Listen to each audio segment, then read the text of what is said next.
Wells Fargo must reform its practices and pay a $3.6 million fine for actions that federal consumer protection officials say misled student loan borrowers and resulted in some paying unnecessary fees. In the order filed Monday leveling the penalty, the Consumer Financial Protection Bureau said the bank acted illegally, charging on-time payers with late fees, failed to inform borrowers of steps they could take to minimize fees, and left credit report errors uncorrected.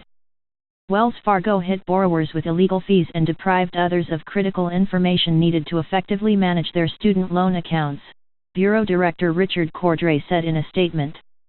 Consumers should be able to rely on their servicer to process and credit payments correctly and to provide accurate and timely information. According to the Bureau, Wells Fargo left borrowers in the dark about how it divided single payments between their multiple loans, and did not make borrowers aware that they could decide how payments were to be allocated, which led to the possibility of unnecessary late fees. Billing statements did not make it clear that partial payment could be counted toward paying down student debt. The bank illegally tagged some borrowers with late fees though payments had been made as scheduled, and when it gave wrong information to credit reporting entities, it did not correct them. But Wells Fargo said in a statement that it has already overhauled the problematic processes cited in the order and, while disagreeing with the charges, that it will address the Bureau's concerns to put the matter behind it. Today's consent order with the CFPB resolves 3 areas of concern cited by the Bureau related to legacy payment procedures that were retired or improved many years ago, and addresses the impact to a small number of customers, the statement says.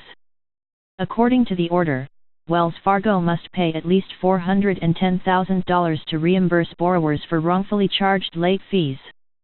The bank must also correct credit report errors, do a better job of explaining how consumers can allocate their payments, and use partial payments to pay what is due on as many loans as possible.